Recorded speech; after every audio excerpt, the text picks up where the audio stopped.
আমরা বাইরে থেকে মানুষের জীবনটা যতটা সহজ সরল সুন্দর রঙিন মনে করি, আসলে কিন্তু ভিতর থেকে সবার জীবনটা এরকম সহজ সরল রঙিন হয় না। কারণ আমাদের একটা স্বভাব কি, আমরা সোশ্যাল মিডিয়ায় সবসময় ভালো দিকটাই তুলে ধরি। আমরা আমাদের খারাপ দিকগুলো কখনোই সোশ্যাল মিডিয়ায় প্রকাশ করি না। কোরবানি যেহেতু খুব সামনে চলে আসে, তো স্কুল বন্ধ হয়ে যাও গাইডেন্স স্কুল বন্ধের একদম লাস্টের দিনের ক্লাসের ভিডিও। এরপরে স্কুল বন্ধ দিয়ে লাইছে, প্রায় 21 তারিখ পর্যন্ত স্কুল বন্ধ, আবার 22 তারিখ থেকে ক্লাস শুরু হইব।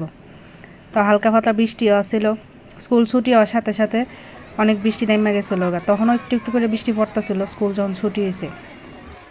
এই যে বাচ্চাগুলা মা বাবার লেগে খাড়া রয়েছে, এই মেয়েটা প্রায় সময় আমারে ফলো করে যে আমি ভিডিও করি, প্রায় সময় ফলো করে, যে দেখেন এখনও তাকাই আছে আমার মোবাইলের দিকেই।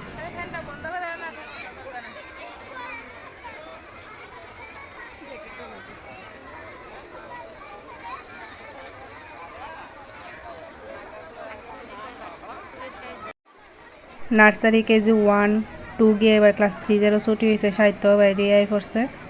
আর লাস্ট কয়েকদিন জ্বরের লেগে সাহিত্য স্কুলে যেতে পারছে না। এটা যেহেতু লাস্টের দিন আসলে, ওই দিনও সাহিত্যের জ্বরই আসছিল, তারপর আমি পাঠাইছি। এর লিগে তার আবদার আসলে একটা চিপস খাইব। সচরাচর আমি বাইরের খাবার কিনা দিই না, যত আবদার চিপসের, স্প্রাইট, কোক সব হয়েছে বাপের কাছে। এই আবদার আমার কাছে কোনোদিন করো না, কিন্তু জ্বর দেওয়ার কারণে আবদার করছে, এর লিগে আর ফালতে পারছি না আবদার।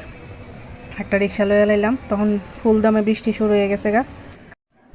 মা ছেলে মজা করে বাসার যাইতেছি, গাড়ি এদিকে মনে মনে ভয়ও খাইতেছি, কারণ রিক্সার উপরে দিয়ে একটু একটু করে বৃষ্টি পোলারের গাও পড়তেছিল। আবার যদি জ্বরটা ফেরত আয়, ঘটনাটা কী হইব। সবাই সাহিত্য লেগে আশীর্বাদ করবেন। এখনও পুরোপুরি সুস্থ না, মোটামুটি এখনও অসুস্থ রয়ে গেছে। ধন্যবাদ আমার ভিডিওটা দেখার লেগে।